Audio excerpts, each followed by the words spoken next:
Hello and welcome. I'm Geeta Mohan and you're watching India Today Global. The top story. Contrary to Trump administration's policies on immigration and H-1B visa, the US president has unveiled a new visa initiative, a direct path to citizenship, a gold card visa that offers wealthy foreigners a fast track to US citizenship for a $1 million fee, with an even pricier platinum version on the way.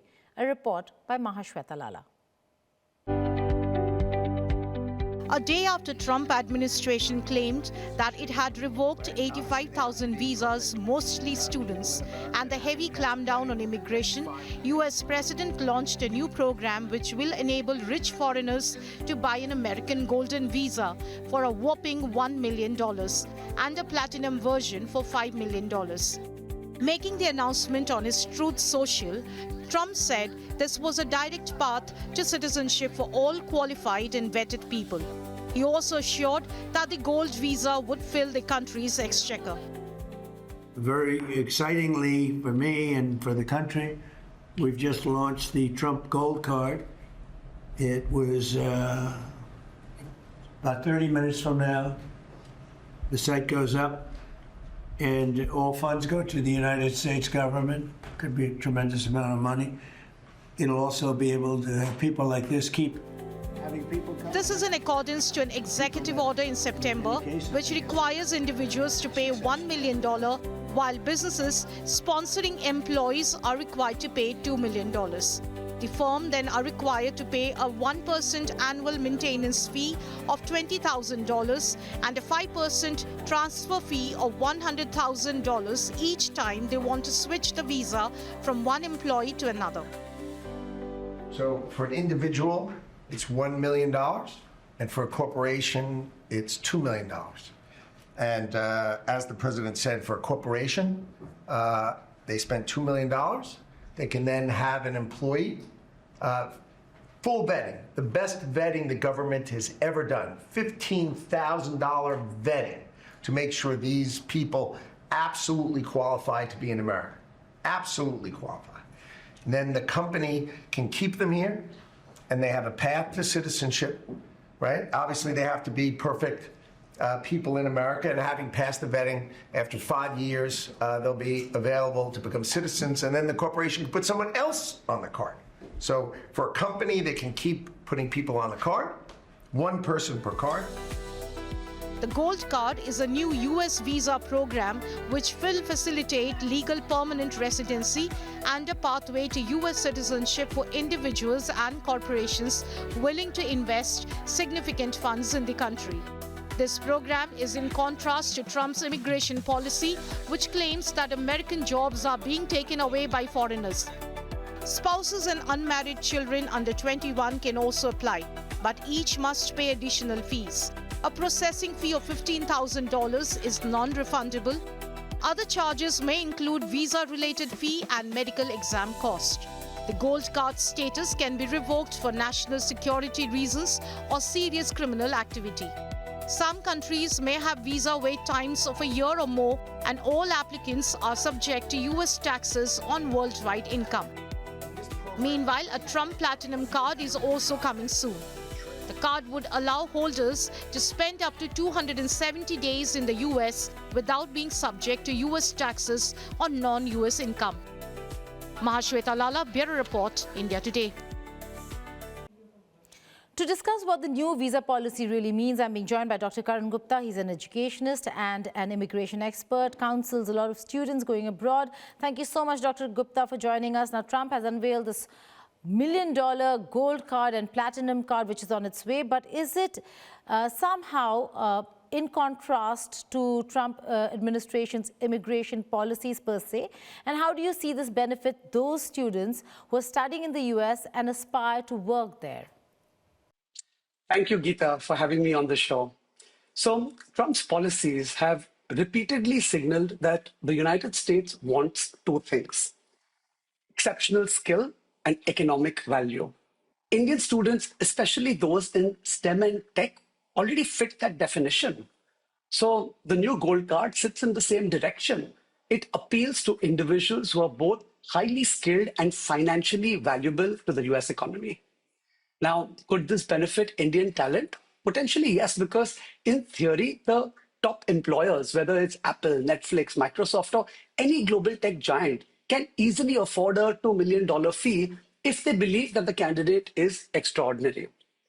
It gives companies a mechanism to bypass the visa lottery or annual caps for the rare profiles that those companies consider irreplaceable. For India, which produces some of the world's strongest STEM graduates, this only reinforces the attractiveness of our talent. But we should keep this in perspective because this is not a mass market pathway. For the overwhelming majority of Indian students, the journey remains the same. Strong academics, admission to good universities, OPT, the STEM extension, and then the H-1B. Those structured routes continue to create real long-term opportunities.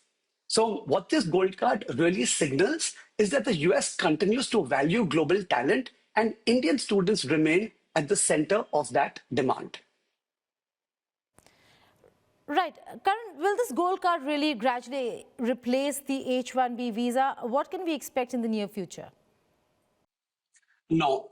In my opinion, the gold card is not a replacement for the H-1B. It functions more like an investor class or premium contribution category, not a skill-based work visa. The H-1B sits in a completely different policy space. It's tied to critical skill shortages, employer demand, and the longer-term needs of the US economy. The United States continues to heavily rely on Indian IT engineering talent. That reliance doesn't disappear because a premium option is introduced for a very small segment of individuals. For millions of aspiring students, the academic route, which is your OPT, STEM extensions, employer sponsorship, this remains the clearest and most dependable path. So what should we expect going forward? Stability, because the H-1B system will remain central to how skilled immigration functions.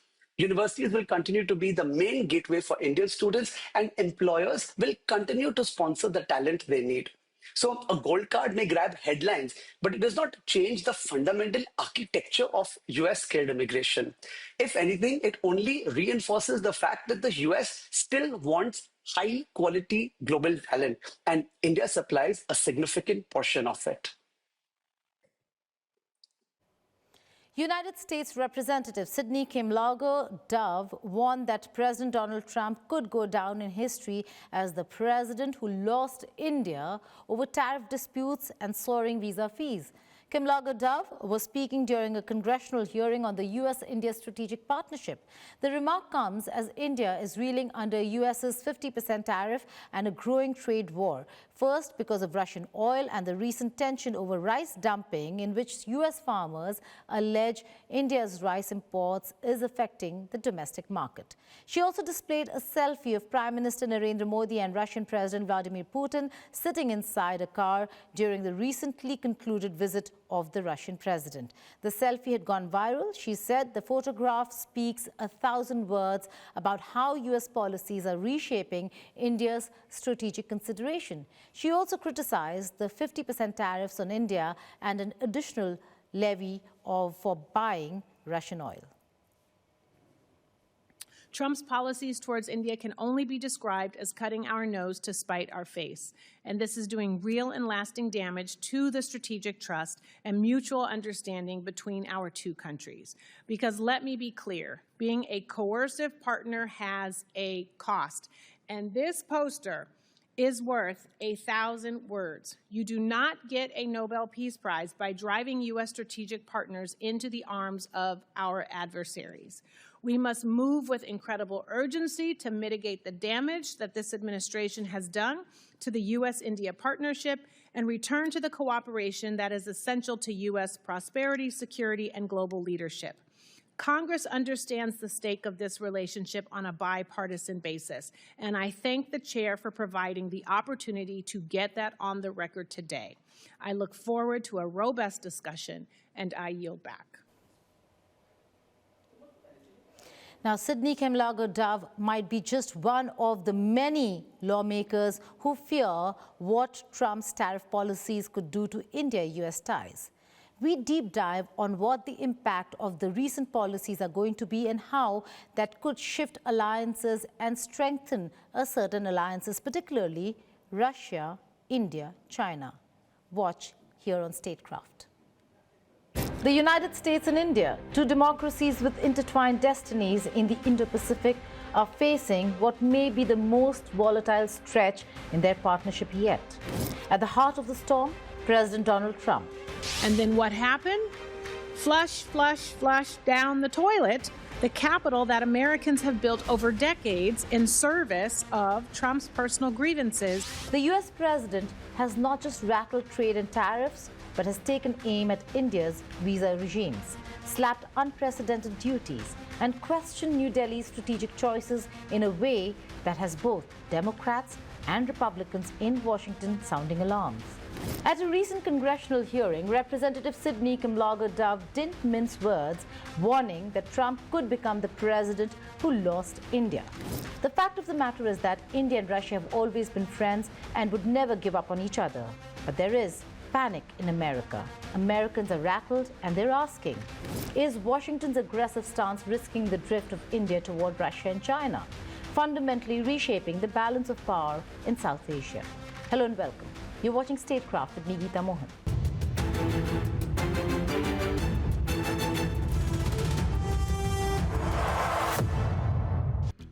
Trump's ire is not limited to visas and tariffs. His public focus on India's Russian oil purchases, a 50% tariff linked directly to Moscow, signals a willingness to penalize India for foreign policy choices Washington disagrees with. Lawmakers like Ami Bera of the Democratic Party emphasize that India's ties with Russia can be leveraged positively in the Ukraine conflict, not punished. Yet, Trump's punitive measures, coupled with criticism of BRICS participation, signal to New Delhi that its strategic autonomy is under siege, threatening a tilt toward a multipolar alignment that sidesteps the US. The Tianjin SCO summit photo showing Modi with Putin and Xi became a symbolic flashpoint. Trump's reaction on Truth Social, calling it a snub and declaring the US lost India, underscores how US policy is being interpreted abroad. Congressional testimony highlighted concern. Democrats and Republicans alike recognized the defining role of India in a free Indo-Pacific.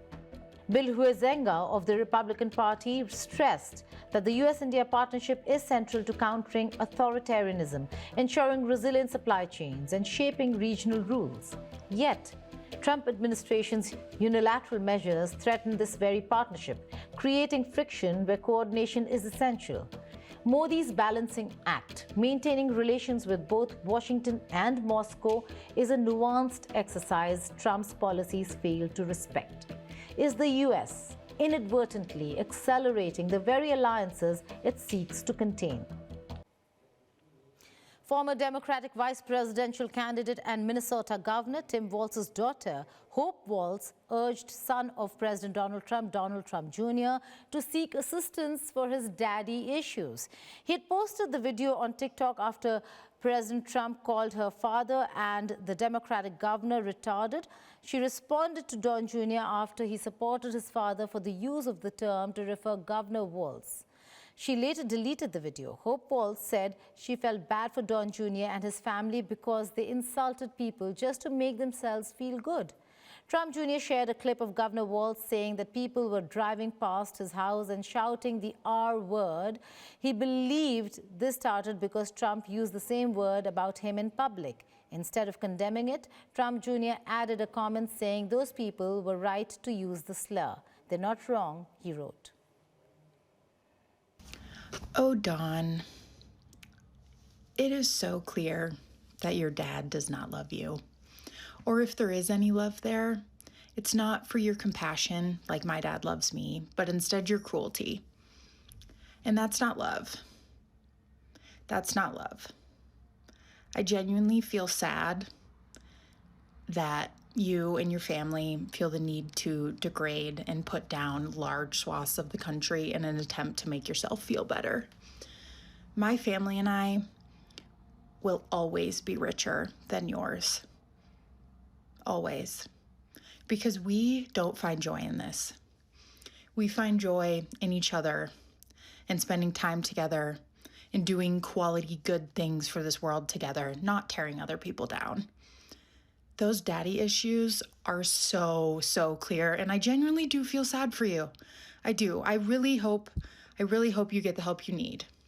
In the meantime, I'm going to continue building up that, joy and love and happiness with my family, because at the end of the day, that's what matters. So good luck, Dawn. Good luck. Mauritius's national security is built on an unusual foundation. Indian-appointed NSAs for nearly 50 years. Our next report breaks down the history, Razgotra's appointment, India-China rivalry, and how this unique model shapes power politics in the Indian Ocean.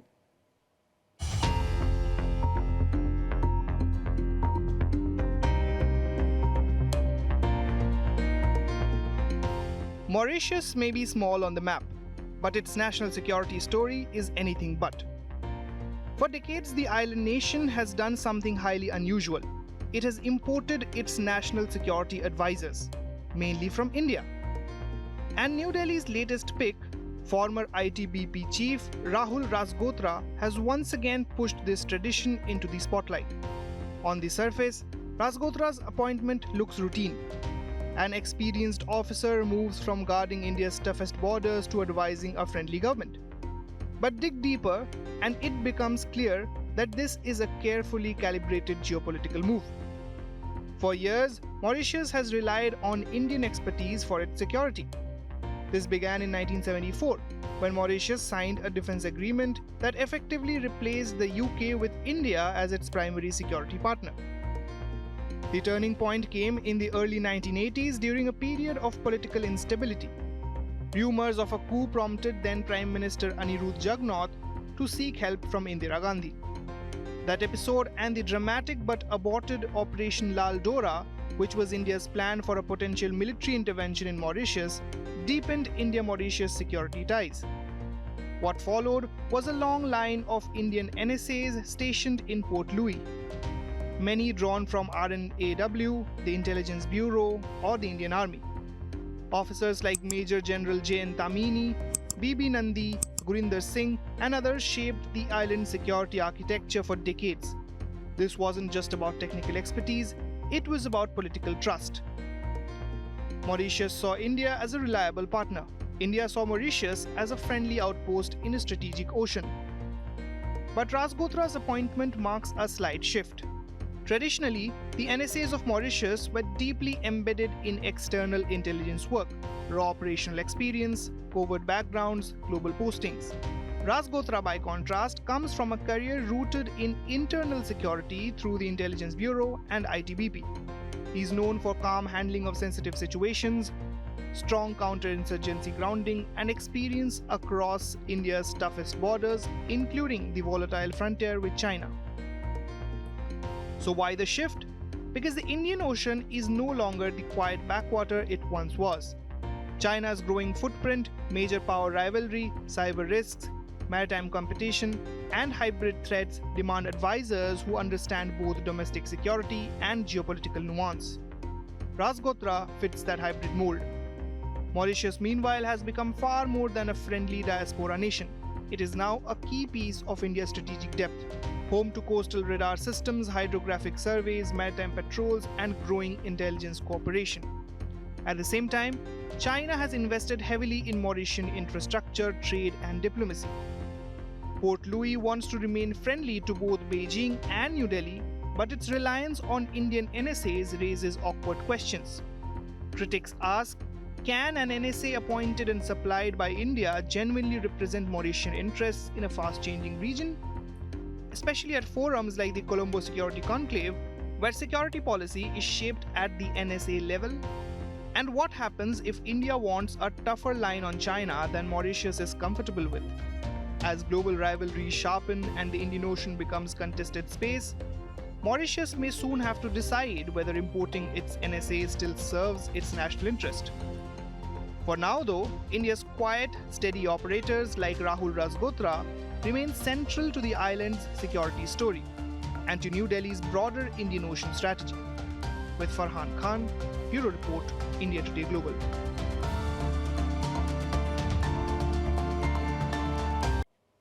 That's all on this edition of India Today Global. Stay tuned to India Today for all the latest news and updates. Thank you for watching. Goodbye and take care.